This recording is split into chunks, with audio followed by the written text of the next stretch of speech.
A mysterious lighthouse। ये light house alien मोर के पास है स्कॉटलैंड में, और ये जगह फेमस है अपनी मिस्टीरियस डिसअपीयरेंसेस के लिए। यहाँ पर बहुत सारी एबनॉर्मल घटनाएं रिपोर्ट की गई हैं। ये लाइट हाउस 75 फुट का है, जो कि डेविड एलन स्टीवेंसन ने बनाया था, और ये बनाया गया था नॉर्दर्न लाइट हाउस बोर्ड के लिए।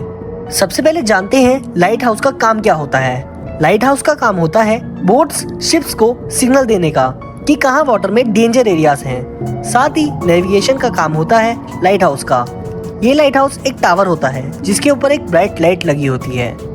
ये लाइट हाउस बदनाम है यहाँ गायब हुए वर्कर के लिए। सबसे पहला किस्सा सामने आया सन 1900 के दिसंबर के महीने में, जब आर्क्टर नाम का स्टीमर इस लाइट हाउस के पास से गुजर रहा था। इस स्टीमर के कैप्टन ने देखा कि लाइट हाउस वर्क नहीं कर रहा, जबकि रूल के हिसाब से लाइट हाउस हमेशा वर्किंग होना चाहिए, क्योंकि आइलैंड्स पर लाइट हाउस का काम एक तरह से ट्रैफिक सिग्नल की तरह होता है जो शिप्स को इंडिकेट करता है। अब ये चीज कैप्टन ने लाइट हाउस की एजेंसी को कन्वे की। क्योंकि लाइट हाउस पर वर्कर और इनकी मेंटेनेंस एजेंसी के थ्रू होती है, तो सारी रिस्पॉन्सिबिलिटी ऐसी एजेंसीज की होती है। साथ में लाइट हाउस की मेंटेनेंस भी एजेंसी के थ्रू ही की जाती है। एजेंसी को जब ये बात पता चली तो वो हैरान हो गई, क्योंकि एजेंसी ने एक हफ्ते पहले ही 3 वर्कर को इस लाइट हाउस की ड्यूटी के लिए अलॉट किया था, और वो लाइट हाउस पहुंच गए थे। 3 लोगों को तैनात किया गया था इस लाइट हाउस की रखवाली के लिए, जो थे विलियम मैकार्थर, थॉमस मार्शल और जेम्स डुकाट। लाइट हाउस ऑपरेशनल नहीं था, और इसी की जांच के लिए एक रिलीफ वेसल को भेजा गया जिसका नाम था हेस्पेरस। लाइट हाउस की तरफ पहुंचने के बाद क्रू ने देखा कि वहाँ लाइट हाउस पर कोई फ्लैग नहीं था, जबकि अगर लाइट हाउस ऑपरेशनल हो तो वहाँ एक फ्लैग हमेशा होना चाहिए। इस रिलीफ वेसल में कैप्टन का नाम था जेम्स हार्वे। इन्होंने कई बार लाइट हाउस पर रह रहे कीपर को सिग्नल दिया जिससे वो बाहर आकर देखे और अपनी कुछ सूचना दे। इसलिए कैप्टन हार्वे ने फ्लेयर चलवाई, जिसके बाद भी कोई रिस्पॉन्स नहीं आया। फिर लास्ट अटेम्प्ट के लिए कैप्टन ने जोर जोर से शिप का हॉर्न बजाया, पर तब भी कोई रिस्पॉन्स नहीं आया। आखिरकार कैप्टन और क्रू को लाइट हाउस के आइलैंड पर उतरना पड़ा। जब वो लाइट हाउस के पास पहुंचे तो उन्होंने देखा कि कुछ भरी हुई सप्लाई क्रेट्स बाहर रखी हुई थी, जबकि वहाँ खाली सप्लाई क्रेट्स होनी चाहिए थी। और फिर कैप्टन हार्वे और उनके साथ एक क्रू मेंबर आइलैंड पर घूमने लगे। वहाँ उस टीम के अलावा और कोई नहीं था। वो आइलैंड पूरा सुनसान था और पानी बार बार पत्थरों से टकरा रहा था। उस शोर की गूंज पूरे उस आइलैंड पर थी। लाइट हाउस के अंदर जाने के दोनों एंट्रेंस अंदर की ओर से बंद थे। बहुत देर तक खटखटाने के बाद इसके एंट्रेंस तोड़े गए और अंदर कोई नहीं मिला। अंदर का माहौल कुछ यूं था कि लैंप की दोनों रिफिल्स साफ करके रखी गई थी। दोनों घड़ी बंद हो गई थी। बेड्स के ऊपर रखी चादर सब ऐसे थी मानो जैसे कोई अभी अभी उठकर गया हो। एक चेयर वहाँ पर गिरी हुई थी। ये सब चीजें बहुत अजीब थी।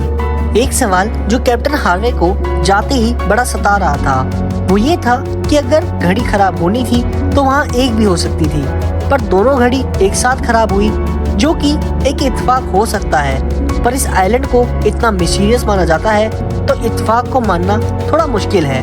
कहानी में अभी तो और भी राज थे जो खुलने थे। पूरे लाइट हाउस में और आइलैंड में उन 3 आदमियों का कोई सुराग नहीं मिला।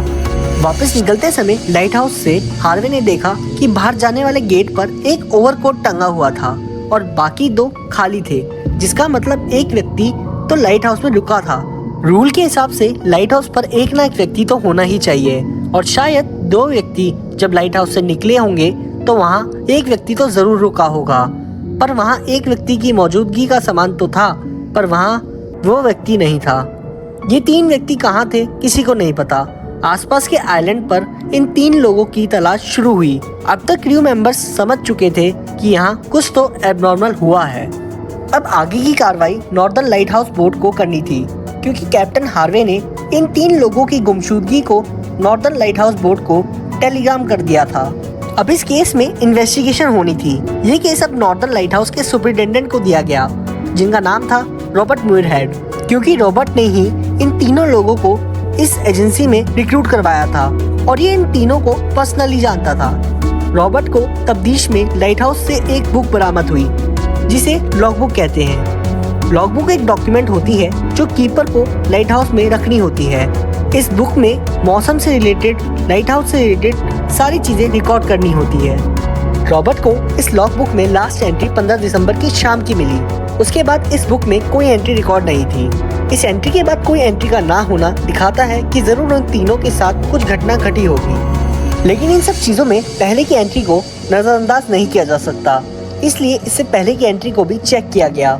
उसमें 12 दिसंबर में मार्शल ने लिखा था कि मौसम बहुत खराब है और समंदर की लहरें बहुत ऊंची ऊंची उठ रही है। ऐसा लग रहा है लहरें आइलैंड को लाइट हाउस के साथ निगल जाएगी। ऐसी लहरें उन्होंने अपनी पूरी लाइफ में नहीं देखी थी। साथ ही लॉगबुक में अपने एक पार्टनर यानी जेम्स डुगार्ट के बारे में लिखा था कि आज वो बहुत अजीब बिहेव कर रहे हैं और वो बहुत गुमसुम भी है। साथ ही विलियम बहुत रो रहे हैं। इन तीनों की कहानी लॉगबुक में पढ़कर ऐसा लगता है जैसे मानो तीनों ने अपनी मौत को देख लिया था।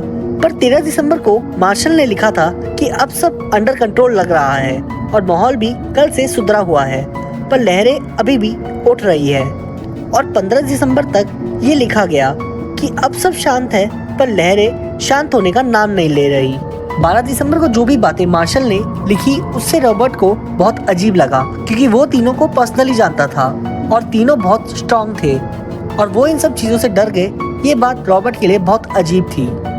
अब जो सबसे बड़ा ट्विस्ट आप लोगों के लिए आने वाला है, उसे सुनकर आप लोगों के रोंगटे खड़े हो जाएंगे। विलियम के अकॉर्डिंग 12 दिसंबर को बहुत अजीब मौसम था और लहरें बहुत ऊंची ऊंची उठ रही थी।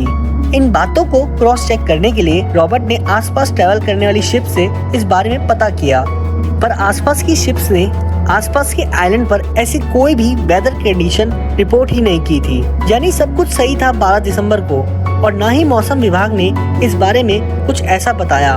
उनके हिसाब से भी कोई भी वेदर कंडीशन या वेदर चेंजेस नहीं थे इस आइलैंड के पास। तो 12 दिसंबर को जो भी हुआ वो सिर्फ इन 3 लोगों के साथ हुआ। ये एक बहुत बड़ा सवाल बन गया था रॉबर्ट के लिए भी, आपके लिए भी और हमारे लिए भी। इस आइलैंड का नाम एक प्रिस्ट के नाम पर रखा गया है। ये आइलैंड शुरू से ही अनलकी माना जाता है, क्योंकि यहाँ कभी कोई रहने नहीं आया। शुरुआत में यहाँ एक आबादी रहने आई थी, पर कई मुसीबतों का सामना उन्हें करना पड़ा और वो यहाँ से अचानक से रातों रात चले गए और उनका आज तक कुछ पता नहीं चला। इस आइलैंड पर कई बार एबनॉर्मल घटनाएं नोटिस की गई है। एक बार एक शिप ने इस आइलैंड पर एक फिगर देखी थी, लेकिन वो करीब आते आते गायब हो गई। और फिर एक बहुत बड़ी घटना ये डिसअपियरेंसेस वाली बनी, जिसमें 3 लोग गायब हो गए। इस आइलैंड को शुरू से ही भूतिया माना जाता है, क्योंकि यहाँ ऐसा एक अजीब सा वेदर महसूस किया गया है जो सिर्फ इस आइलैंड पर ही होता है। इन घटना पर कई थ्योरीज बनी और उनमें से कुछ थ्योरी यूँ थी कि 15 दिसंबर को फिर से वेदर खराब हुआ होगा और एक कीपर यहाँ रुका होगा और बाकी 2 कीपर यहाँ से निकल गए होंगे, और मौसम अच्छा ना होने की वजह से शायद वो 2 कीपर पानी में डूबकर मर गए होंगे। लेकिन फिर सवाल यही उठता है कि आखिर लाइट हाउस अंदर से बंद कैसे था? अगर लाइट हाउस अंदर से बंद था तो अंदर कोई भी क्यों नहीं था? ये इंसिडेंट एक बहुत बड़ी मिस्ट्री बनकर रह चुका है।